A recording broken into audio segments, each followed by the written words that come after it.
السلام عليكم ورحمة الله وبركاته. إن الحمد لله نحمده ونستعينه ونستغفره ونعوذ بالله من شرور أنفسنا وسيئات أعمالنا. من يهده الله فلا مضل له ومن يضلله فلا هادي له وأشهد أن لا إله إلا الله وحده لا شريك له وأشهد أن محمدا عبده ورسوله أما بعد। আজকের ক্লাসে উপস্থিত সম্মানিত দিন দরদি ভাই সকল, সর্বপ্রথম সেই মহান করুণাময়ের আমরা কৃতজ্ঞতা প্রকাশ করব, যিনার তৌফিকে আজকে ক্লাসে উপস্থিত হতে পেরেছি। আমরা সকলে বলি আলহামদুলিল্লাহ। তারপরে আমাদের শেষ নবী করিম মুহাম্মদ মুস্তাফা সাল্লাল্লাহু আলাইহি ওয়াসাল্লাম, ওনার উপর অসংখ্য শান্তি ধারা বর্ষিত হোক, যিনার মাধ্যমে আমরা শরীয়তের বিধিবিধান বিস্তারিতভাবে বিশদভাবে জানতে পেরেছি এবং কিভাবে আল্লাহ তাবারক ওয়া তাআলার প্রদত্ত শরীয়তকে আমরা নিজের জীবনে বাস্তবায়ন করব সেটা বুঝতে পেরেছি। তাই আমরা সকলেই তার উপরে সংক্ষিপ্তভাবে দরুদ পাঠ করি। আল্লাহুম্মা সাল্লি আলাইহি আল্লাহুম্মা বারিক আলাইহি। আজকে ক্লাস ফিকহুত তাহারা তথা তাহারাত পবিত্রতা অর্জন করার বিধিবিধান, এই ক্লাসের আজকে চতুর্থ পর্ব, তাই না? ইনশাআল্লাহ আমরা এই ক্লাসের মাধ্যমে পবিত্রতার কিছু বিধিবিধান জানার চেষ্টা করব। গত ক্লাসে আমরা জেনেছিলাম যে কিছু জিনিস রয়েছে অপবিত্র, সেগুলোর প্রকার সেগুলোকে আমরা জেনেছিলাম। তার মধ্যে বলেছিলাম যে মাজি পুরুষের লজ্জা স্থান থেকে, আগের লজ্জা স্থান থেকে কিছু জিনিস নির্গত হয়, কয়েক প্রকারের পানি, তরল জিনিস নির্গত হয়। সেগুলোর আসলে কি, পাক না না পাক, পবিত্র না অপবিত্র, তার মধ্যে আমরা মাজি জেনেছিলাম যে মাজি কাকে বলে, তাই না? মাজি বলা হয় যে এক প্রকারের সাদা আঠালো পানি, যা আদর বা সহবাসের চিন্তা ও ইচ্ছা করার সময় সেটা নির্গত হয়, তাই না? এটা পুরুষ মহিলা উভয়ের নির্গত হয়। আর এর হুকুম বলেছিলাম যে এটা নাপাক, তাই না? যদি কারো এটা হয় তো ওযু করলে যথেষ্ট হবে, ওযু করলে যথেষ্ট হবে। তারপরে আরেকটি যেটা পানি নির্গত হয় সেটা হচ্ছে মানি, যাকে আমরা মানি বলি, বীর্য। এই বীর্য কি জিনিস? এটা সেই সাদা গাঢ় পানিকে বলা হয় যেটা মানুষের লজ্জা স্থান থেকে কিংবা মহিলাদের লজ্জা স্থান থেকে, সাধারণত মানি বলা হয় পুরুষের ক্ষেত্রে, যে পুরুষের লজ্জা স্থান থেকে উত্তেজনার সাথে বের হয়। কিসের সাথে? উত্তেজনার সাথে বের হয়, তাকে আমরা বীর্য বলে থাকি। আর এটা দুর্গন্ধ হয়। কি হয়? দুর্গন্ধ জাতীয় জিনিস একটা হয়। আর মহিলাদের লজ্জা স্থান থেকেও এটা বের হয়, যার রং কি হয়? হলুদ হয়। কি হয়? হলুদ হয়। আর এই পানি যদি নির্গত হয়, বের হয়, তাহলে যার বের হবে তার উপরে কি ফরজ হয়ে যায়? গোসল করা ফরজ হয়ে যায়। কি ফরজ হয়? গোসল করা ফরজ হয়ে যায়। এটি পাক না অপবিত্র, গোসল করা ফরজ হয়, এটা তো আমরা আগামীতে ইনশাআল্লাহ জানবো। কিন্তু এখানে যেটি বিষয়, যে এই মানি পাক না পবিত্র, এটা জানার বিষয় রয়েছে, অর্থাৎ বীর্য। আয়েশা রাদিয়াল্লাহু তাআলা আনহা থেকে বর্ণিত, তিনি বলেন, হাদিসটি মুসলিমে রয়েছে, আবু দাউদে রয়েছে, তিরমিজিতে রয়েছে, যে কুনতু আফরুকুল মানিয়া মিন সাওবি রাসূলিল্লাহি সাল্লাল্লাহু আলাইহি ওয়াসাল্লাম, যে আমি রাসূল সাল্লাল্লাহু আলাইহি সাল্লামের কাপড় থেকে মানিকে বীর্যকে উঠাতাম, কি করতাম, উঠিয়ে দিতাম, ঘুষে উঠিয়ে দিতাম। সুম্মা ইয়াযহাবু, ফির নবী করিম মুহাম্মদ সাল্লাল্লাহু আলাইহি ওয়াসাল্লাম চলে যেতেন, ফায়ুসাল্লি ফিহি, আর সেই কাপড়ে তিনি সালাত আদায় করতেন। অন্য হাদিসে এইভাবে এসেছে যে কানা রাসূলুল্লাহ সাল্লাল্লাহু আলাইহি সাল্লাম ইয়াসলুতুল মানিয়া মিন সাওবিহি বিইরকিল ইযখারি সুম্মা ইউসাল্লি ফিহি ওয়া ইয়াহুত্তুহু মিন সাওবিহি ইয়াবিসান সুম্মা ইউসাল্লি ফিহি, যে রাসূল সাল্লাল্লাহু আলাইহি সাল্লাম নিজের কাপড় থেকে কখনো মানিকে বীর্যকে, ইজখির এক প্রকারের ঘাস, সেই ঘাস দ্বারা মুছে ফেলতেন, কি করতেন, মুছে ফেলতেন, আর সেই কাপড়ে তিনি মুছে সালাত আদায় করতেন, কি করতেন, সালাত আদায় করতেন। ওয়ায়াহুত্তুহু মিন সাওবিহি ইয়াবিসান, আর তিনি নিজের কাপড় থেকে যখন শুকিয়ে যেত সেটাকে ঘষে উঠিয়ে দিতেন, ঘষে উঠাতেন। সুম্মা ইউসাল্লি ফিহি, ফের সেই কাপড়ে তিনি সালাত আদায় করতেন। তো উপরোক্ত এই যে দুটি হাদিস আপনাদেরকে বললাম, সেই দুটি হাদিস দ্বারা কি স্পষ্ট হচ্ছে যে মানিকে সরিয়ে দেওয়া কিংবা মানিকে ওখান থেকে যে কোনো ভাবে উঠিয়ে দেওয়া এটাই যথেষ্ট।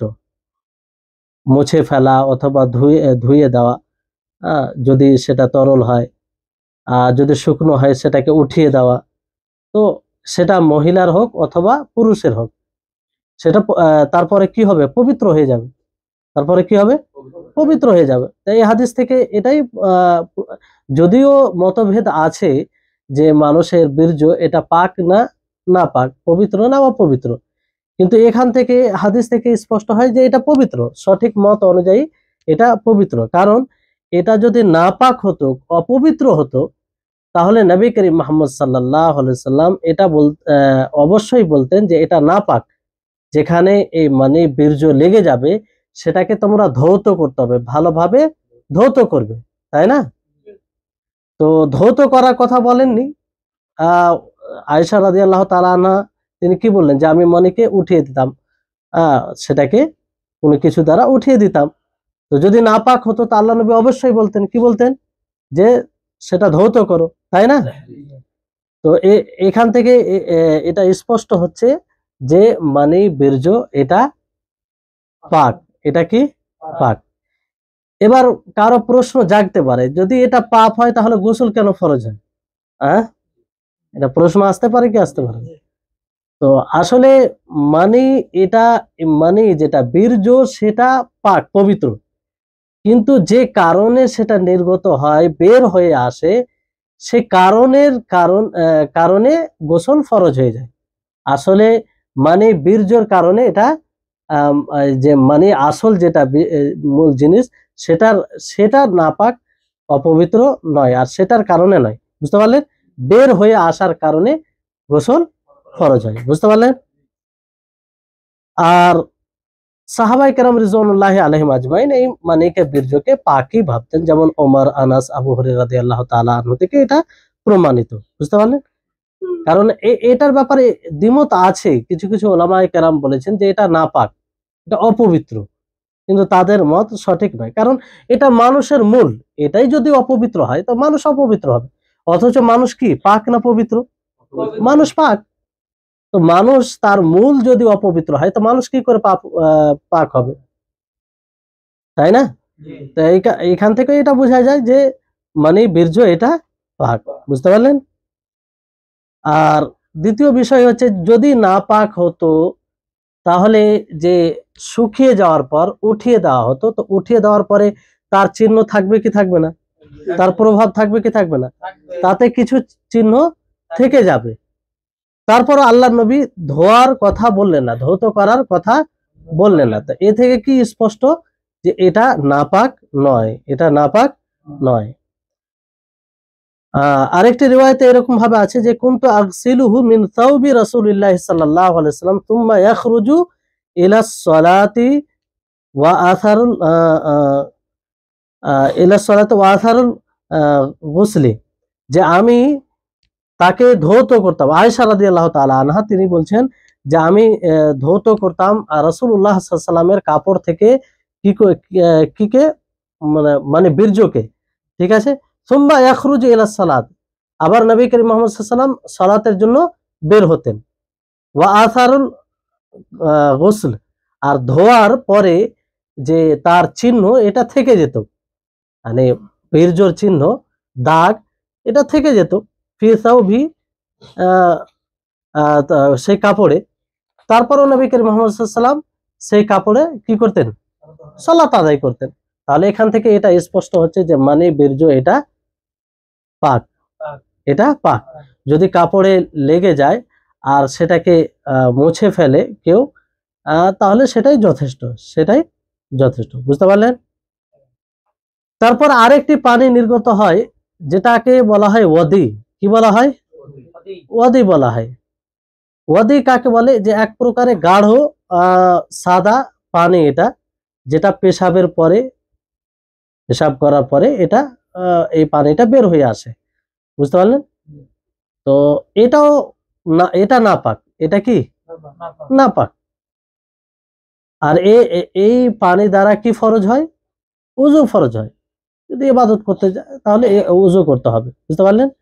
আব্দুল্লাহ ইবনে আব্বাস রাদিয়াল্লাহু তাআলা আনহু থেকে বর্ণিত, তিনি কি বলেন যে আল মানি ওয়াল ওয়াদি ওয়াল মাদি, কয় প্রকারের পানি জানলেন আপনারা? যে পানিগুলো নির্গত হয় লজ্জা স্থান থেকে, 3 প্রকার। একটা হচ্ছে মানি, যেটা পবিত্র, তাতে যদি বের হয়ে যায় তাতে কি হবে? গোসল করতে হবে, গোসল ফরজ হবে। বুঝতে পারলেন? তাতে গোসল ফরজ হবে। ওয়াল ওয়াদি, আর ওয়াদিতে কি রয়েছে? মাদি এবং ওয়াদিতে সেই দুটো জিনিস বের হলে, কিংবা দুটোর মধ্যে কোনো একটা জিনিস বের হলে তাতে কি করতে হবে? উযু করতে হবে। কি করতে হবে? উযু করতে হবে, এবং লজ্জা স্থানকে ধৌত করে নিতে হবে, ধুয়ে নিতে হবে। বুঝতে পারলেন? তিনি বলছেন আম্মান মানি ইউফাফিহিল গোসল, যে যদি বীর্য বের হয়ে আসে তাহলে ধৌত করতে হবে, গোসল করতে হবে, পুরো গোসল করতে হবে। ওয়া আম্মাল মাদি ওয়াল ওয়াদি ফাফিহিমা আল উযু ওয়া ইউগসালু যাকারুহু। হ্যাঁ, আর মাদি ওয়াদি এই দুটো পানি যদি নির্গত হয় তাহলে এতে কি করতে হবে? উযু করতে হবে এবং সেই জায়গাটা ধুয়ে নিতে হবে। বুঝতে পারলেন? তাহলে যে 3 প্রকারের পানি আসে সেই প্রত্যেকটির হুকুম বিধান জানতে পারলেন। মনে থাকবে? তারপর আসুন আরেকটি, যেটি নাপাক জিনিস বলা হয়, কিংবা অনেকেই ভাবেন যে সেটি নাপাক, অপবিত্র, সেটা কি? আসলে এখানে বলা হচ্ছে যে এমন জিনিস যেগুলো জিনিসকে মানুষ নাপাক মনে করে। মানুষ কি মনে করে? নাপাক মনে করে, অথচ সেটা পাক। অথচ কি? সেটা পাক। তার মধ্যে মানির ব্যাপারে, মানিকে মানুষ কি অনেক ভাবে যে এটা নাপাক, কিন্তু আসলে নাপাক নয়, এটা পাক, পবিত্র। অনুরূপ ভাবে মদকে মানুষ কি ভাবে? যে এটা নাপাক, তাই না? কিন্তু আসলে মদ নাপাক নয়। এই জন্য ওলামায়ে কেরাম মদের পাক নাপাকের ব্যাপারে দ্বিমত করলেও যেটা সঠিক মত সেটা কি? যে সেটা নাপাক নয়, সেটা নাপাক নয়। তবে তাকে যে নাপাক বলা হয়েছে, নাপাক কিসের কারণে বলা হয়েছে? সেটা নাপাক আভ্যন্তরীণ। বুঝতে পারলেন? সেটা মানে অনুভব বিষয় নয়, মানে অনুভব করা যাবে এমন এটা নাপাক নয়, আভ্যন্তরীণ। না, সেটা মন্দ জিনিস, সেটা শরীয়ত বিরোধী জিনিস, এই কারণে সেটাকে রিজস বলা হয়েছে, নাপাক বলা হয়েছে।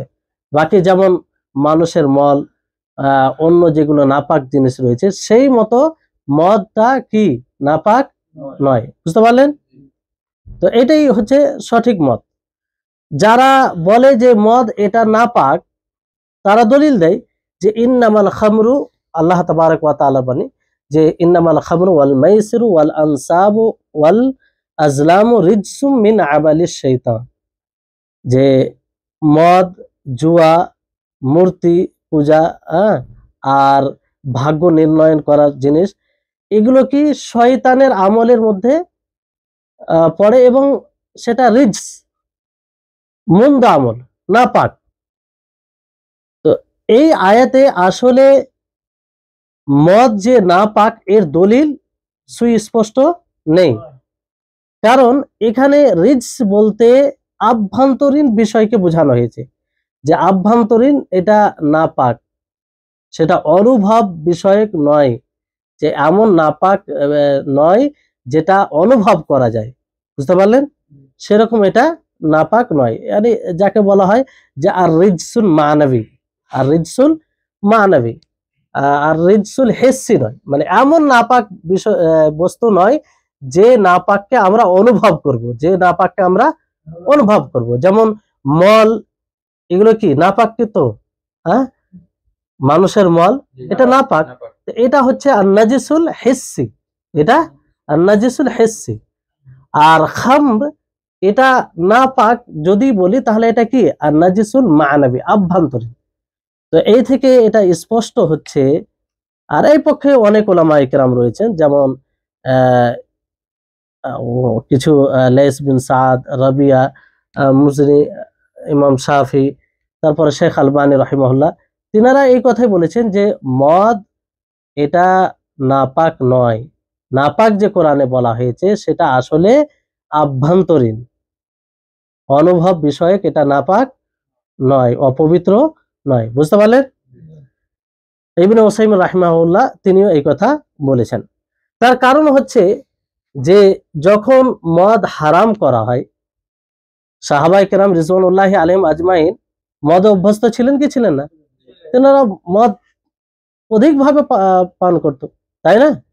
কিন্তু যখন হারাম করা হলো তো সকলেই মদকে ফেলে দিলেন রাস্তায়। তো যদি এটা মানে অপবিত্র হতো, নাপাক হতো, তো নিশ্চয় নবী করিম মুহাম্মদ সাল্লাল্লাহু আলাইহি সাল্লাম কি বলতেন, যে তোমরা এর উপরে পানি ঢেলে দাও, এর উপরে পানি ঢেলে দাও। যেমন ভাবে সেই দেহাতি মসজিদে গিয়ে পেশাব করাতে কি করেছিলেন আল্লাহ নবী? পানি ঢালতে বলেছিলেন, কারণ সেটা নাপাক, সেটা নাপাক। তো অনুরূপ ভাবে যদি মদ নাপাক হতো, অপবিত্র হতো, তাহলে নবী করিম মুহাম্মদ সাল্লাল্লাহু আলাইহি ওয়াসাল্লাম অবশ্যই বলতেন, তাই না? এই জন্য যদি আমাদের কাপড়ে কোনো জায়গায় মদ লেগে যায়, তাহলে সেই কাপড়ে সালাত হবে কি হবে না?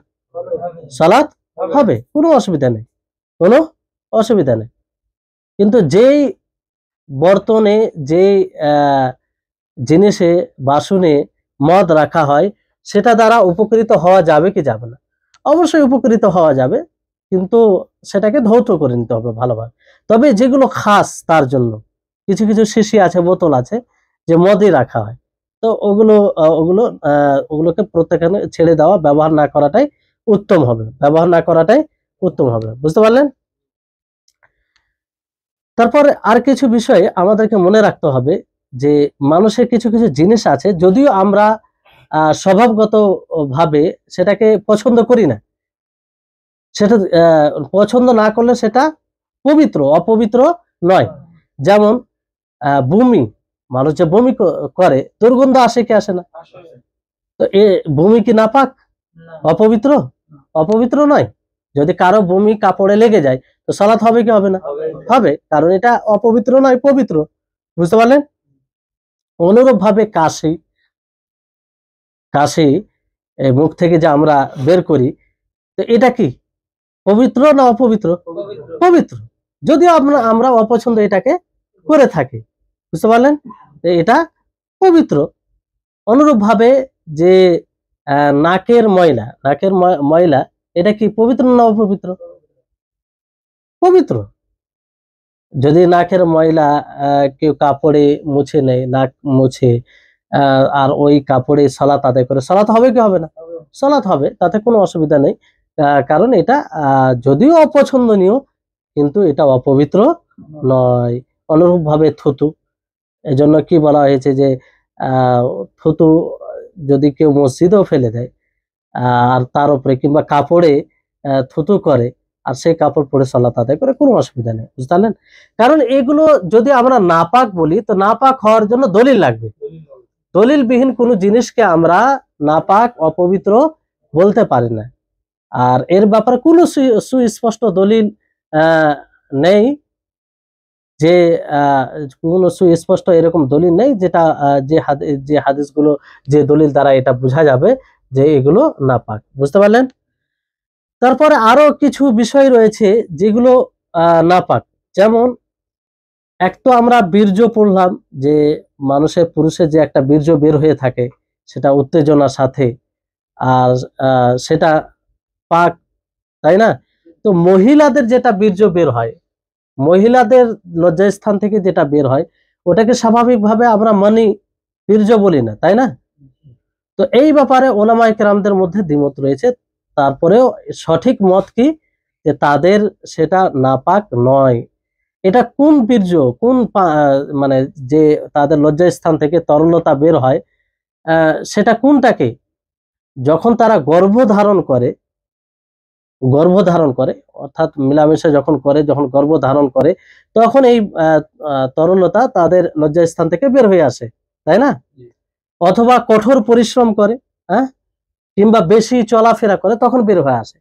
তো এটা সঠিক মত অনুযায়ী এটা পাক, বীর্যের মতো এটা কি পাক। বুঝতে পারলেন?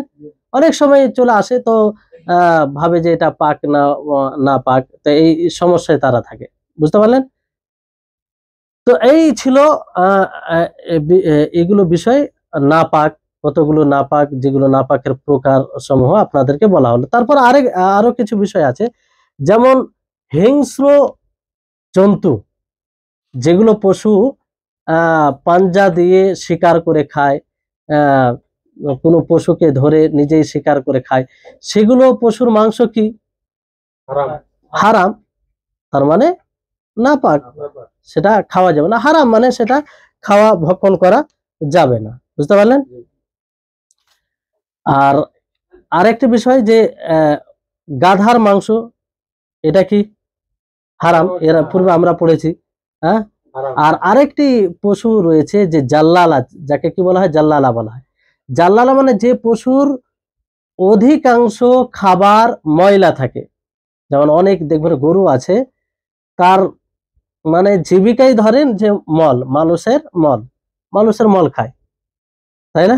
এরকম পশু থাকলে তার মাংস খাওয়া যাবে না, যদি তার পুরোটাই ওই খাবার থাকে। বুঝতে পারলেন?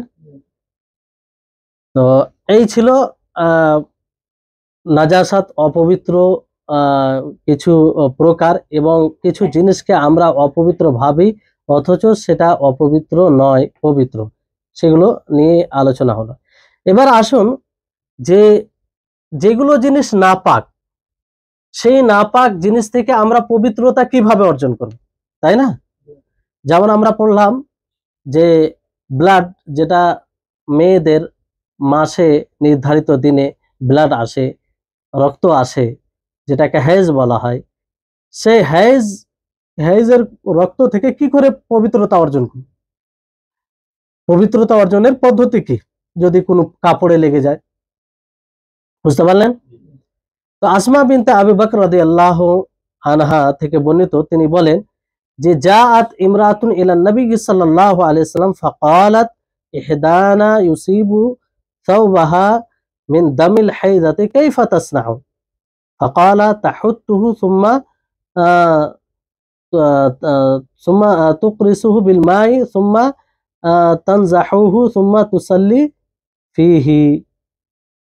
এখানে এই হাদিসে বলা হয়েছে, আসমা বিনতে আবু বকর তিনি বলছেন যে একজন মহিলা নবী করিম মুহাম্মদ সাল্লাল্লাহু আলাইহি ওয়াসাল্লামের নিকটে এলো। আসার পরে জিজ্ঞাসা, নবী করিম মুহাম্মদ সাল্লাল্লাহু আলাইহি ওয়াসাল্লামকে বললেন যে আমাদের মধ্যে কারো কাপড়ে হাইজের ব্লাড লেগে গেছে, হাইজের খুন, রক্ত লেগে গেছে, তো সে কি করবে, অর্থাৎ সে কিভাবে পবিত্রতা অর্জন করবে? তো তিনি কি বললেন, তাহুত্তু, তুমি তাকে সেই ব্লাডটাকে ঘষে ফেলবে, সুম্মা তাকরিসুহু, ফির তাকে রগড়াবে, কি করবে, রগড়াবে পানি দ্বারা ভালো করে সেটাকে রগড়াবে, সুম্মা তানজাহু, ফির কি করবে, সে যে ভালো করে ধুয়ে ফেলবে, সেটাকে পানি দিয়ে ভালো করে সেটা ধুয়ে ফেলবে, তারপরে সেই কাপড়ে সে সালাত আদায় করবে। বুঝতে পারলেন? তাহলে এখানে আল্লাহর নবী মুহাম্মদ সাল্লাল্লাহু আলাইহি ওয়াসাল্লাম সর্বপ্রথম আল হাক বললেন, তারপরে আল হাক এর অর্থ হচ্ছে যে ব্লাড, আসল যেটা ব্লাড, সেই ব্লাডটাকে দূর করবে, অর্থাৎ যে জায়গায় ব্লাডটা লেগে গেছে সেই জায়গাটাকে ভালো করে রগড়ে ধৌত করবে, বুঝতে পারলেন? নাজ, নাজ বলা হয় ভালো করে পানি দিয়ে ধৌত করা, একে বলা হয়, বুঝতে পারলেন? তো ধোয়ার পরে যদি ব্লাডের কিছু চিহ্ন লেগে থাকে এটা কোনো ক্ষতি করবে না, অর্থাৎ সে কাপড়টা অপবিত্র থাকবে না, পবিত্র থাকবে, এতে কোনো অসুবিধা নেই। মানে পানি দিয়ে ভালো করে ধৌত করার পরেও যদি তাতে কিছু চিহ্ন থাকে তো তাতে কোনো অসুবিধা নেই। নবী করিম মুহাম্মদ সাল্লাল্লাহু আলাইহি ওয়াসাল্লাম বলেছেন ইয়াকফিকা আল মা ওয়ালা ইয়াদুররুকি আসারুহু, যে তোমার জন্য ইয়াকফিকি আল মা, তোমার জন্য পানি যথেষ্ট হবে, মানে পানি দিয়ে ধৌত করলে এটা যথেষ্ট। পানি দিয়ে ধৌত করার পরে যদি তার কিছু চিহ্ন থেকে যায় তাতে কোনো অসুবিধা হবে না, বুঝতে পারলেন? তাহলে হাইজের ব্লাড যদি কাপড়ে লেগে যায় সেই কাপড়কে কিভাবে পবিত্র করা হবে এর পদ্ধতি আশা করি আপনারা বুঝতে পারলেন, তাই না? এটা ঘটে অনেক মহিলার, অনেক সময় মনে করে, আরেকটা মানুষের সমাজে যেটা ভুল বুঝে থাকে যে কোনো জিনিসে যদি অপবিত্র কোনো জিনিস লেগে যায় তাহলে মনে করে সে কাপড়টাই অপবিত্র, তাই না? অনেকে মনে করে, ওই জন্য দেখবেন যে সালাত থেকে বিরত থাকে। যদি জিজ্ঞাসা করে সালাত পড়বে না, তো বলবে না আমার কাপড়টা অপবিত্র। তো সেই জায়গাটা ধৌত করলে তো হয়, তাই না? তারপরে যদি কোনো বাসনে কোনো কুকুর মুখ লাগিয়ে দেয় তাহলে সেই বাসনকে, সেই বর্তনকে কিভাবে আমরা পবিত্র করব? এর পূর্বে আমরা হাদিস পড়েছি, আবু হুরায়রা রাদিয়াল্লাহু তাআলা আনহু থেকে বর্ণিত যে রাসূল সাল্লাল্লাহু আলাইহি ওয়াসাল্লাম বলেন তুহুরু ইনাই আহাদিকুম ইযা ওয়ালাগা ফীহিল কালবু আন ইয়াগসিলাহু সাবআ মাররাত উলাহুন্না বিতুরাব, যে তোমাদের মধ্যে কারো পবিত্র বর্তনে যদি কোনো কুকুর মুখ লাগিয়ে দেয় তাহলে তাকে কি করবে? 7 বার ধৌত করবে। প্রথমবার কি দিয়ে? মাটি দিয়ে, প্রথমবার মাটি দিয়ে। তো এখানে নবী করিম মুহাম্মদ সাল্লাল্লাহু আলাইহি ওয়াসাল্লাম 7 বার ধৌত করার কথা বললেন। কয়বার? 7 বার। আর প্রথমে মাটি দিয়ে। উলুক বলা হয় যে কুকুর যখন নিজের জিহ্বাকে বের করে বর্তনে লাগাবে, বর্তনে লাগিয়ে সে নড়াচড়া করবে, সে কি করবে? নড়াচড়া করবে, সেটাকে উলুক বলা হয়। তো এবার যদি কুকুর কোনো বর্তনে মুখ লাগিয়ে দেয়, সে জিহ্বা বের করুক আর না করুক, কারণ সেটা তো অনেক সময় নাও বুঝতে পারে আমরা, তো মুখ লাগিয়ে দেওয়ার পরেও মুখ লাগিয়ে দিলে সেটাকে নবী করিম মুহাম্মদ সাল্লাল্লাহু আলাইহি ওয়াসাল্লামের পদ্ধতি অনুযায়ী যেভাবে বলেছেন সেভাবে ধৌত করতে হবে, তাহলে সেটা পাক হবে, বুঝতে পারলেন? তো এই হাদিস দ্বারা আমরা এটা বলবো না যে পুরো কুকুরটাই নাপাক, তাই না? অনেকেই ভাববে যে এত কঠিন যে কোনো বর্তনে যদি মুখ দিয়ে দেয় কোনো কুকুর তাহলে সেই বর্তনকে 7 বার ধৌত করার কথা বলেছেন আল্লাহ নবী, তাই না? তো পুরো কুকুরটাই নাপাক হবে। আসলে বিষয়টা এটা নাই, যে মনে রাখবেন যে ইবাদত ছাড়া যতগুলো বিষয় আছে প্রত্যেকটা বিষয়ে যদি আপনি বলেন এটা নাপাক, এটা হারাম, তাহলে এর জন্য কি লাগবে? দলিল লাগবে। তো যেহেতু কুকুরের লালার ব্যাপারে, কুকুর মুখ কোনো বাসনে মুখ দিয়ে দিলে সেটা নাপাক হয়ে যায়, এই ব্যাপারে সুস্পষ্ট দলিল আছে, যে হাদিসটি আমরা এখনই বললাম। কিন্তু এই ছাড়া আর কোনো জিনিস নাপাক হওয়ার ব্যাপারে কোনো দলিল নেই। যেমন তার লোম পাক না পবিত্র, যদি কাপড় থেকে যায় তার শরীরে, তো কাপড় নাপাক হয়ে যাবে? হবে না। তার মানে কি তার শরীর উপরটা কি পাক, বুঝতে পারলেন? তো এই হচ্ছে যে এখান থেকে এই ধারণা নিতে হবে না যে পুরো কুকুরটাই নাপাক, বুঝতে পারলেন? এই জন্য কুকুরের লোম বলেন এগুলো সব পাক, যতক্ষণ পর্যন্ত কোনো জিনিসের ব্যাপারে সুস্পষ্ট দলিল না আসবে তাকে পাকই মনে করতে হবে, পবিত্র মনে করতে হবে। তারপর আরেকটি বিষয়, যদি জুতোতে ময়লা লেগে যায়, মানুষের মল লেগে যায়, কিংবা কোনো নাপাক জিনিস, অপবিত্র জিনিস লেগে যায়, তো এটা থেকে কিভাবে পবিত্রতা অর্জন করবেন? এটা হয় কি হয় না? আপনি রাস্তায় চলছেন, জুতোতে ময়লা লেগে গেল, তা আপনি সেখান থেকে পবিত্রতা কিভাবে অর্জন করবেন? অনেক সময় আমরা মনে করি যে পবিত্রতা নাপাক কোনো জিনিস লেগে গেল মানে আর সালাত পড়া যাবে না, পুরো গিয়ে গোসল করতে হবে, এরকমটা ধারণা রাখি। তো এই ব্যাপারে নবী করিম মুহাম্মদ সাল্লাল্লাহু আলাইহি সাল্লাম থেকে যে হাদিসটি রয়েছে, যে তিনি বলেন, ইদা ওয়াতিয়া আহাদুকুম বিনা আলিহি আল আযা ফাইন্না তুরাবা লাহু তাহুর, যে তোমাদের মধ্যে কারো জুতোতে যদি ময়লা লেগে যায়, কি লেগে যায়? ময়লা, নাপাক জিনিস, এক কথায় কোনো নাপাক জিনিস, মানুষের মল হতে পারে কিংবা সেটা আর কিছু হতে পারে, তাহলে সেটাকে পবিত্র করার জন্য মাটি যথেষ্ট হবে। সেটাকে পবিত্র করার জন্য মাটি যথেষ্ট হবে। অর্থাৎ যদি জুতোতে ময়লা লেগে যায়, ময়লা লাগার পরে যে আপনি আরো অতিক্রম করবেন, চলবেন, তো চলতে গিয়ে যে ময়লাটা আবার মুছে যায় মাটিতে, তাহলে তাতেই সেই জুতোটা কি হয়ে যাবে? পবিত্র হয়ে যাবে। বুঝতে পারলেন? এজন্য আবু সাঈদ খুদরি রাদিয়াল্লাহু তাআলা আনহু থেকে আরেকটি রিওয়ায়াত রয়েছে যে নবী করিম মুহাম্মদ সাল্লাল্লাহু আলাইহি ওয়াসাল্লাম বলেন যে ইদা জাআ আহাদুকুম আল মসজিদা, যখন তোমাদের মধ্যে কোনো ব্যক্তি মসজিদে আসবে, ফাল ফাল ইউকাল্লিব না আলাইহি, তো সে কি করবে? নিজের জুতোকে উল্টে দিবে, ওয়ালিয়ানদুর ফিহা, আর সেই দুটো জুতোতে কি আছে সেটা দেখবে, কোনো নাপাক জিনিস লেগেছে কি লাগেনি সেটা দেখবে। ফাইন রাআ খুবুসান ফাল ফাল ফালইয়ামসাহু, যদি কোনো নাপাক জিনিস তাতে দেখা যায় তাহলে সেটাকে মুছে দিবে, বিল আরদ, জমিন দ্বারা, মাটি দ্বারা এক কথায়, সুম্মা লিউসাল্লি ফিহা, ফির সেই জুতোতে সে সালাত আদায় করতে পারে। বুঝতে পারলেন? তাহলে জুতোতে ময়লা কোনো নাপাক জিনিস লেগে গেলে সেটা মাটি দ্বারা মুছে দিতে গেলে সেটা পাক হয়ে যায়, সেটা কি হয়ে যায়? পাক হয়ে যায়, পবিত্র হয়ে যায়। যদিও তার কিছু চিহ্ন থেকে যায়, এটা স্বাভাবিক যে মাটি দ্বারা যদি সেটা মোছা হয় কিংবা মুছে যায়, পুরোপুরি তো যাবে না, কিছু না কিছু চিহ্ন থাকবে, তাই না? তো এর চিহ্ন থাকা সত্ত্বেও সেটা পবিত্র হয়ে যাবে। কারণ সেটা যদি অপবিত্র থাকতো, আল্লাহ নবী অবশ্যই বলতেন, কি বলতেন, যে না, মুছে হবে না, যেহেতু মুছে পুরোটা যায় না, কিছু না কিছু চিহ্ন থেকে যায়, এই জন্য ধৌত করতে হবে। আর আল্লাহ নবী তা বলেননি। বুঝতে পারলেন? আরেকটি বিষয় আছে, যেহেতু মহিলারা লম্বা কাপড় পরে, তাই লম্বা কাপড়, নাইটি বলেন কিংবা বোরকা বলেন, তাদের নিচের কাপড়টা মাটিতে স্পর্শ করে কি করে না?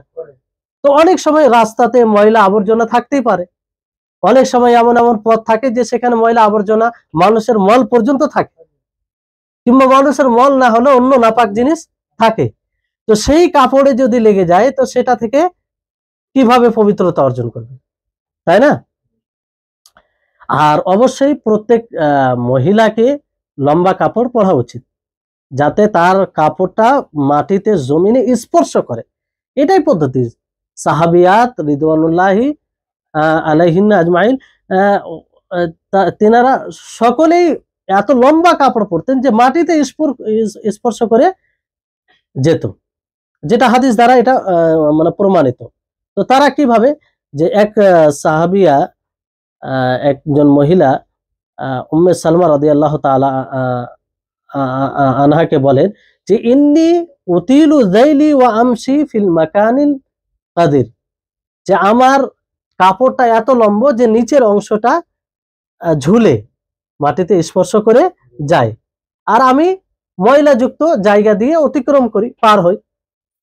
ফাকালাত লাহা, তো তিনি তাকে বললেন, ক্বালা রাসূলুল্লাহ সাল্লাল্লাহু আলাইহি ওয়াসাল্লাম, তো রাসূলুল্লাহ সাল্লাল্লাহু আলাইহি ওয়াসাল্লাম এই ব্যাপারে বলেন যে ইউতাহিরুহুমা বা'দা, যে তারপরে যে যতটা চলবে সেই চলাটাই সেই কাপড়কে পবিত্র করে দেয়। বুঝতে পারলেন? তাহলে এখান থেকে কি স্পষ্ট হচ্ছে যে সেই কাপড়ে, ঝুলন্ত কাপড়ে যে ময়লা আবর্জনা লাগে, নাপাকি জিনিস লাগে, সেটা থেকে পবিত্র কিভাবে হয়ে যায়, যে বা পবিত্র জায়গা দিয়ে চলতে গেলে সেটা পবিত্র হয়ে যায়। বুঝতে পারলেন? তাতে কিছু চিহ্ন থাকলেও কোনো সমস্যা নেই। জমিনকে কিভাবে পাক করবেন? যদি জমিনে কোনো নাপাক জিনিস লেগে যায়, হয় কি হয় না? তো সেটাকে কিভাবে পাক করবেন, এটা একটা আমাদের বিষয় যেটা জানা দরকার। তো এই ব্যাপারে তো আমরা প্রসিদ্ধ হাদিস একটি শুনেছি কিংবা শুনে থাকি অহরহ। আবু হুরায়রা রাদিয়াল্লাহু তাআলা আনহু থেকে বর্ণিত, তিনি বলেন যে এক দেহাতি মসজিদে এসে পেশাব করতে আরম্ভ করলো, পেশাব করতে।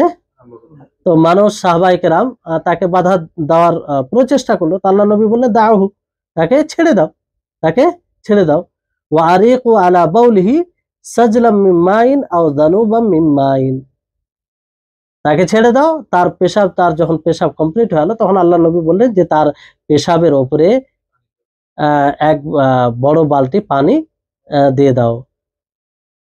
তো এই হচ্ছে এখান থেকে কি এটা স্পষ্ট হচ্ছে যে যদি জমিনে কোনো নাপাক জিনিস পড়ে, কোনো অপবিত্র জিনিস পড়ে, তাহলে তার উপরে পানি বইয়ে দিলে, পানি ঢেলে দিলে সেটা পবিত্র হয়ে যায়, তাই না? সেটা পবিত্র হয়ে যায়। কিন্তু এটা এখন তো সরাসরি মাটি থাকে না, তাই না? ওই ফারাস থাকে, মানে পাকা বাড়িতে যেরকম, তাতে যদি কোনো মল পড়ে যায় সেটাকে পুরোপুরি ভাবে পানি দিয়ে পরিষ্কার করতে হবে, তাই না? আর অনেক সময় জমিন পাক হয়ে যায়, জমিনে যেমন কোনো নাপাক জিনিস, কোনো অপবিত্র জিনিস পড়লে সেটা যখন শুকিয়ে যাবে, অটোমেটিক সেটা কি হবে, পাক হয়ে যাবে। যেমন জমিনে মানুষ এখন তো বর্তমান সময়ে সকলের বাড়িতে কি টয়লেট, বাথরুম সব এগুলো হয়ে গেছে। পূর্বে মানুষের কিভাবে মাঠে গিয়ে নিজের প্রয়োজন পূরণ করত। তো সেই জায়গাগুলো কি এখন অপবিত্র আছে না পবিত্র হয়ে গেছে? হ্যাঁ, মানে ময়লা, যেখানে ময়লা জমিনে পড়বে, সেই ময়লা যদি শুকিয়ে যায়, শুকিয়ে যাওয়ার পরে সেটা সরে যাবে, তো সেটা পবিত্র হয়ে যাবে। কিংবা সেটাকে সরিয়ে না হয়, তাহলে সেটা পবিত্র। বুঝতে পারলেন? এটা শুকনো জিনিস হলে। আর যদি এরকম অপবিত্র জিনিস হয়, যেটা জলীয় পদার্থ হয়, যার জলীয় পদার্থ হলে এটা হবে। আর যদি সেটা এমন জিনিস হয় যেটার কোনো আকার আছে, মানে জমাট অপবিত্র জিনিস, তাহলে সেটাকে কি করতে হবে, তার আসল জিনিসটাকে, ময়লাটাকে দূর করতে হবে। শুধু পানি ঢেলে হবে না। বুঝতে পারলেন? বুঝতে পারলেন? যদি জলীয় পদার্থ হয়, এমন নাপাক জিনিস, যেমন পেশাব, এটা কি জলীয় পদার্থ না? এই জন্য তার উপর পানি ঢেলে দিয়ে সেটা পবিত্র। আল্লাহ নবী পানি ঢালতে বললে, পানি ঢেলে দেওয়া হলে সেটা পবিত্র হয়ে গেল। কিন্তু সেটা যদি জমাট হয়, এমন ময়লা হয় যেমন মানুষের মল, তো পানি ঢেলে দেওয়া যথেষ্ট হবে? আর সেটাকে পূর্ণভাবে সেখান থেকে পরিষ্কার করতে হবে, অথবা এমন ভাবে পরিষ্কার করতে হবে যেটা পরিবর্তন হয়ে যাবে। বুঝতে পারলেন? তারপরে পবিত্রতা অর্জনের ক্ষেত্রে আরেকটি বিষয় আছে, যে এমন খাবার যেটা জমাট খাবার, যেটা জমাট, যেমন আমরা খাবার খাই, ভাত খাই, রুটি খাই, হ্যাঁ, এগুলো যেগুলো জমাট খাবার, তাতে যদি কোনো অপরিষ্কার, অপবিত্র জিনিস পড়ে যায়, তো সেই অপবিত্র জিনিস থেকে খাবারটাকে কিভাবে পাক করবেন, কিংবা সেই খাবারটা কি একদম অপবিত্র হয়ে যায় না পবিত্র থাকে? আব্দুল্লাহ ইবনে আব্বাস রাদিয়াল্লাহু তাআলা আনহুমা থেকে বর্ণিত, তিনি মাইমুনা রাদিয়াল্লাহু তাআলা আনহা থেকে বর্ণনা করেন যে রাসূল সাল্লাল্লাহু আলাইহি সাল্লামকে জিজ্ঞাসা করা হয় এমন এক এদুরের ব্যাপারে, যে এদুর ঘিয়ে পড়ে যায়, ঘিয়ে আপতিতে এদুরের ব্যাপারে নবী করিম মুহাম্মদ সাল্লাল্লাহু আলাইহি সাল্লামকে জিজ্ঞাসা করা হলো। বুঝতে পারলেন? তো নবী করিম মুহাম্মদ সাল্লাল্লাহু আলাইহি সাল্লাম কি বললেন? উলকুহা ওয়া মা হাওলাহা ফাতরিহুহু ওয়া কুলু সামনাকুম, যে সেই এদুরকে এবং তার আশেপাশের খাবারকে ফেলে দাও, আর বাকি যেটা আছে সেটা, বাকি ঘিটাকে তোমরা কি করো, খাও। বুঝতে পারলেন? তাহলে যদি জমাট খাবার হয়, জামিদ হয়, মানে সেটা জলীয় খাবার পদার্থ, খাবার না হয়, তাহলে সেখানে যদি কোনো অপবিত্র জিনিস পড়ে, তো সেটাকে এবং তার আশেপাশের জিনিসকে ফেলে দিলে যথেষ্ট হবে। বুঝতে পারলেন? এমন নয় যে পুরো খাবারটাই নাপাক হবে।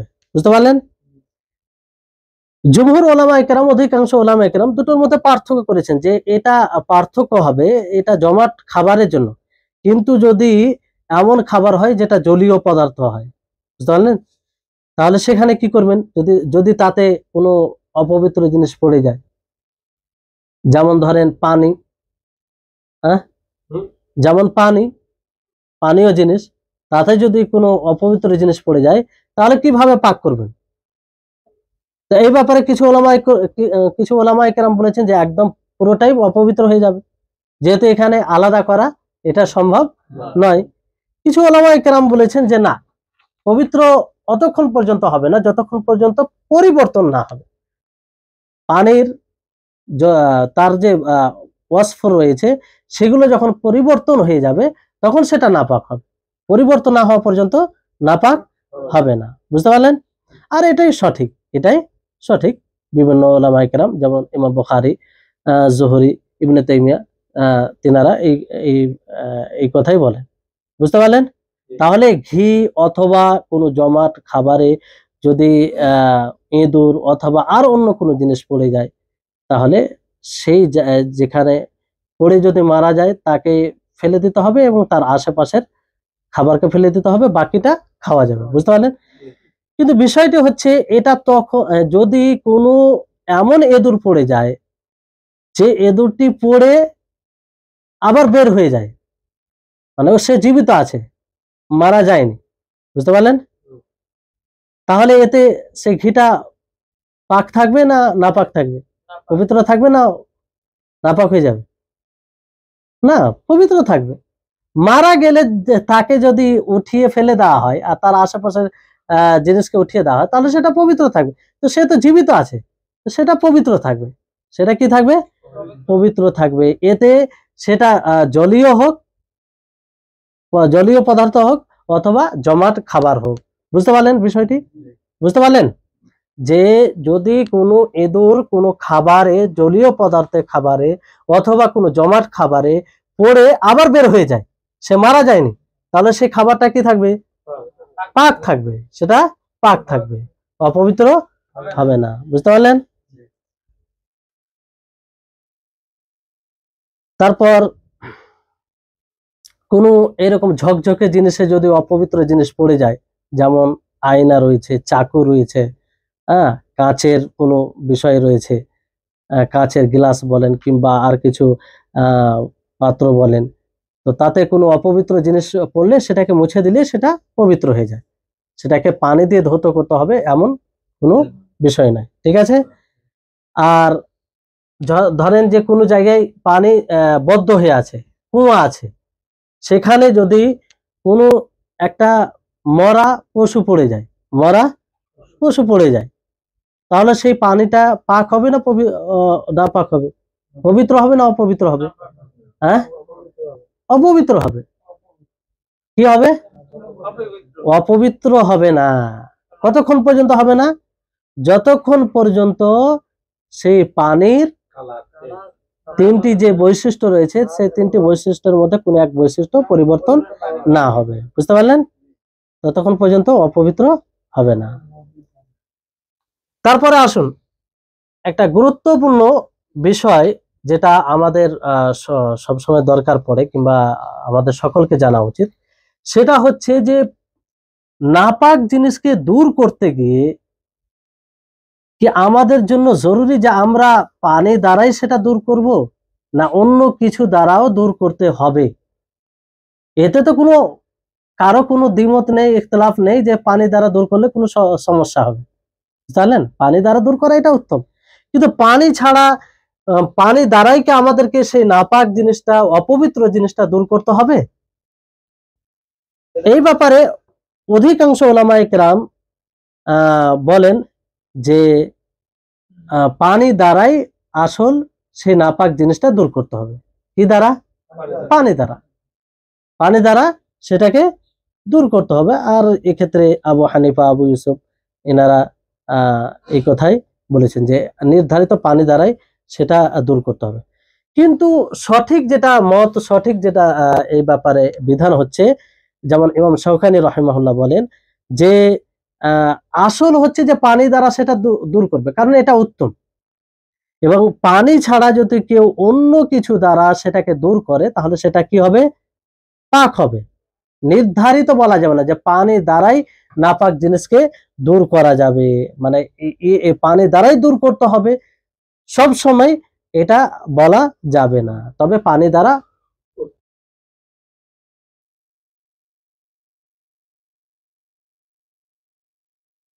সাবান দিয়ে কিংবা আরো যেগুলো নিত্য নতুন এখন জিনিস চলে এসেছে পরিষ্কার পরিচ্ছন্ন হওয়ার জন্য, পরিষ্কার করার জন্য, সেগুলো দ্বারা যদি কেউ পবিত্রতা অর্জন করে কিংবা পরিষ্কার করে তাতে কোনো অসুবিধা নেই, সেটা পবিত্র হবে। বুঝতে পারলেন? এক কথায় আসল যেটা নাপাকি সেটা দূর করতে হবে। বুঝতে পারলেন?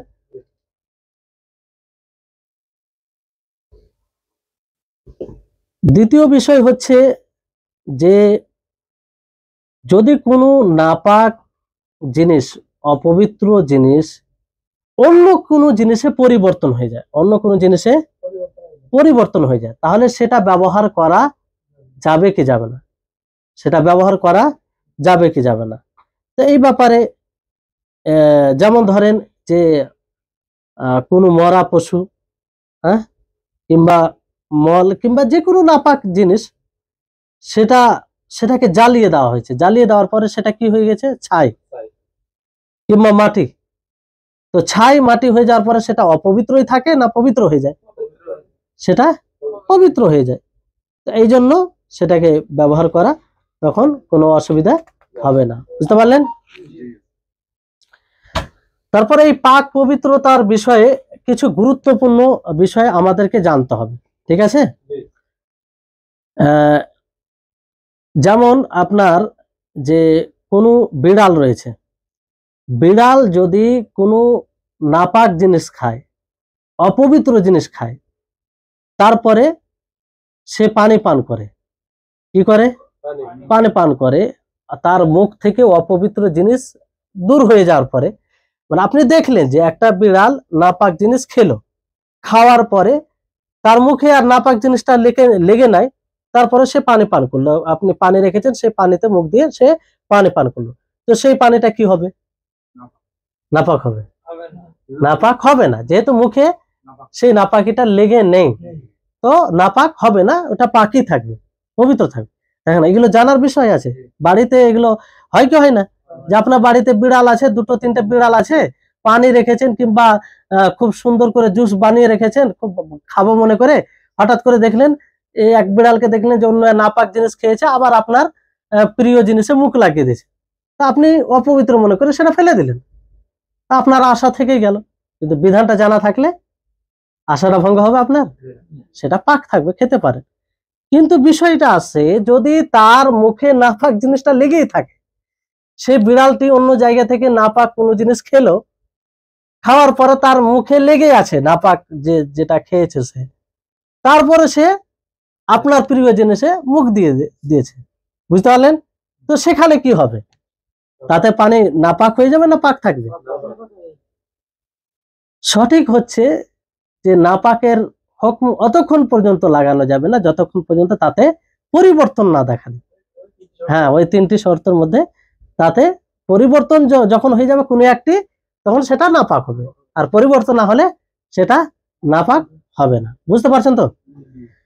তারপর আরেকটি বিষয়, এগুলো সকলকেই জানা থাকতে অনেকগুলো জিনিস থেকে বঞ্চিত হয়ে যায়, এমনকি এতাত থেকেও আমরা মাহরুম হয়ে যাই। আর জানা জ্ঞান রাখাটা এটা একটা ইবাদত, জ্ঞান অর্জন করা এই বিষয়ে এটা একটা ইবাদত। আর এগুলো বিষয় জানা আবশ্যক আমাদের, যে যদি কাপড়ে কিংবা শরীরে কোনো নাপাক জিনিস লেগে যায়, কাপড়ে অথবা শরীরে কোনো নাপাক জিনিস লেগে যায়, তাহলে আসল হচ্ছে যে জায়গায়, কাপড়ের যে জায়গায় অথবা শরীরের যে জায়গায় নাপাক জিনিস লেগেছে, অপবিত্র জিনিস লেগেছে, সে জায়গা থেকে সেই নাপাক জিনিসটাকে দূর করতে হবে। বুঝতে পারলেন? যে কাপড়ে যে জায়গায় লেগেছে অথবা যে শরীরে যে জায়গায় লেগেছে, সেই জায়গাটাকে ধৌত করে নিলে পাক হয়ে যাবে, তাই না? কিন্তু অনেকে কি করে আমাদের মাঝে, আমাদের মধ্যে দেখবো অনেকেই মনে করে যে বলে যে না আজকে আমার ছেলে পেশাব করে দিয়েছে, তো গোসল তো করা হয়নি, ওই জন্য আজকে আর সালাত পড়বো না। কত বড় ইতাহাত থেকে সে বঞ্চিত। অথচ সে যদি যে কাপড়ে পেশাব করেছে সে কাপড়টা ধৌত করলেই হবে। হ্যাঁ, আর যদি যদি মনে হয় যে না তার পায়ে জাঙে লেগেছে, তার কোমর পর্যন্ত ধৌত করলেই হবে। কিংবা যেখানে যেখানে সন্দেহ হচ্ছে যে এই জায়গায় হয়তো লেগেছে, তাহলে সেখানে সেটা ধৌত করলেই হবে। পুরো যে তাকে গোসল করতে হবে তা তা তো জরুরি নাই। অনেকে এই জন্য মানে এই জন্য সালাত পড়তে যায় না যে আবার গোসল করতে গেলে মানুষ কি ভাববে।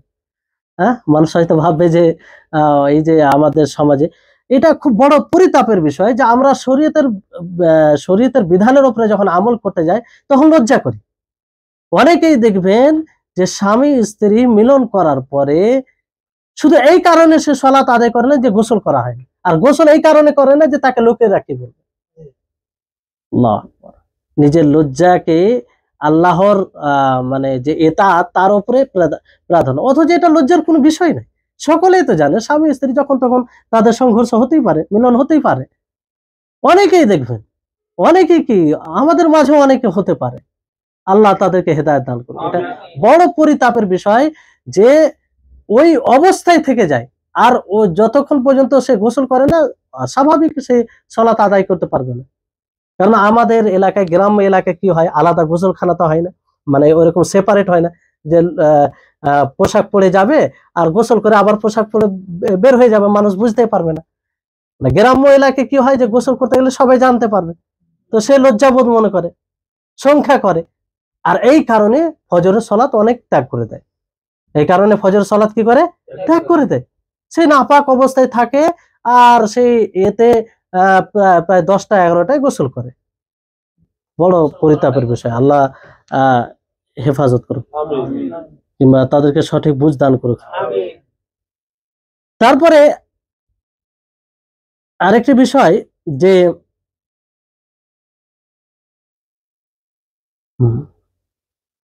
হ্যাঁ, যদি পানি আছে, পানিতে যদি আপনার সন্দেহ হয়ে যায় যে এটা পবিত্র না অপবিত্র, আসলে আপনি পবিত্র পানি রেখেছেন, তো সন্দেহ হয়ে যায় আপনার, তো আসল কি পানিটা?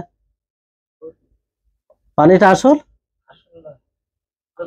পানিটা আসল পবিত্র। এই জন্য বলেছেন আল ইয়াকিনু লা ইয়াজুলু বিশাক, যে বিশ্বাস সন্দেহ দ্বারা দূর হয় না। আসল আপনি পবিত্র রেখেছেন, তো সেটা পবিত্রই হবে যতক্ষণ পর্যন্ত এতটা আপনার ধারণা না আসবে যে সেটা অপবিত্র হয়ে গেছে। বুঝতে পারলেন? সন্দেহের কারণে আসল বিষয়টা দূর হবে না। বুঝতে পারলেন?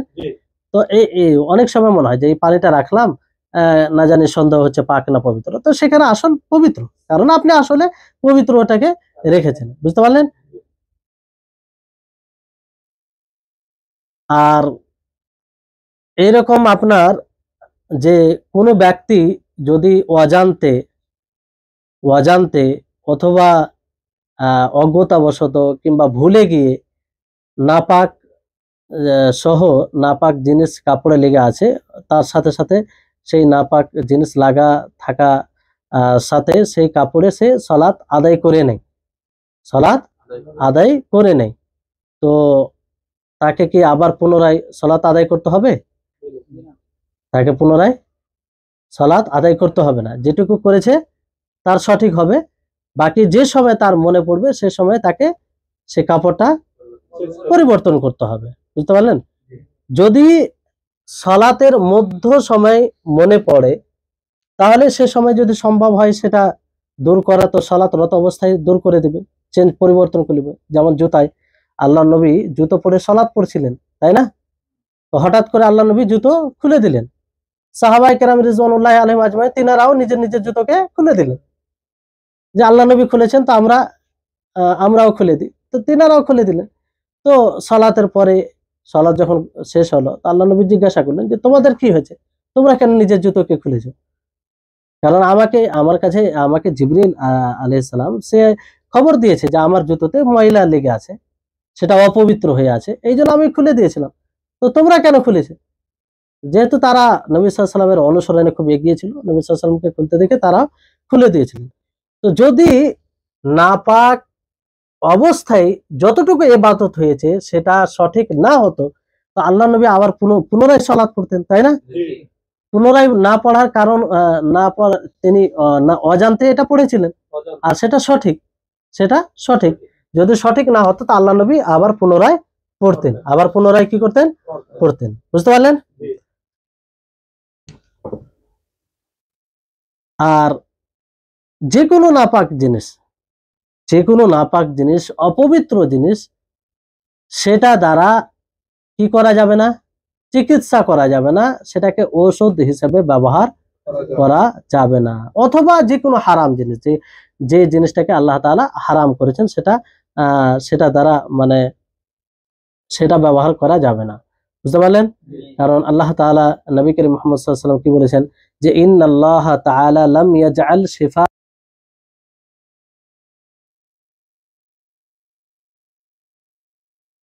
আলাইহিম হারামা আলাইহিম, যে নিশ্চয় আল্লাহ তাবারক ওয়া তাআলা আমার উম্মতের শিফা সেই জিনিসের মধ্যে রাখেনি যে জিনিসটি তার উপরে হারাম করেছেন। বুঝতে পারলেন?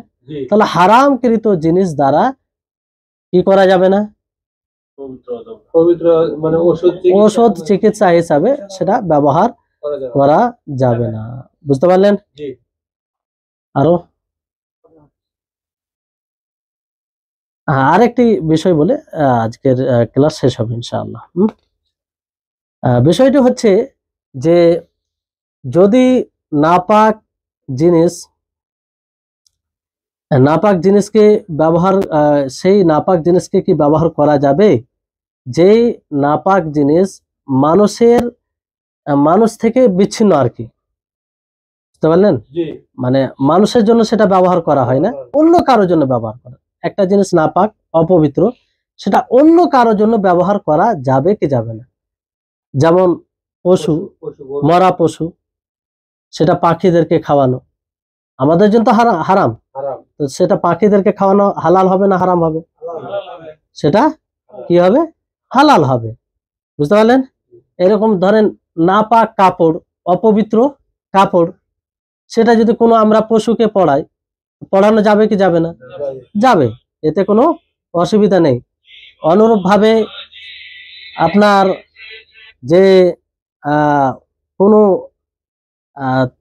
তেল জাতীয় জিনিস রয়েছে যেটা অপবিত্র, কিংবা যেটা হারাম জিনিস রয়েছে, সে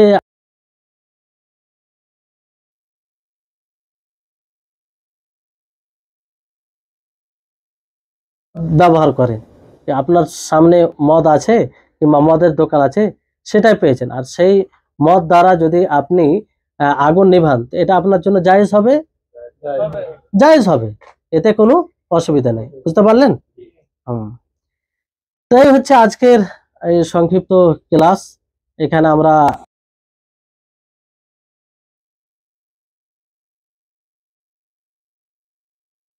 লেগে যাই, তাহলে সেটা থেকে আমরা কিভাবে পবিত্রতা অর্জন করব, আর পবিত্রতা অর্জন আমরা কিসের মাধ্যমে করব, এটাও আমরা জানতে পারলাম। তো আজকের মতো ক্লাস শেষ হচ্ছে। আল্লাহ তাবারক ওয়া তাআলার নিকটে আমরা সকলে দোয়া করব, আল্লাহ যেন আমাদের সকলকে এসব বিধানকে বুঝার এবং ঠিক মতো শরীয়ত সম্মত জীবনযাপন করার তৌফিক দান করে। ওয়া আখিরু দাওয়ানা আলহামদুলিল্লাহি রাব্বিল আলামিন। আসসালামু আলাইকুম ওয়া রাহমাতুল্লাহি।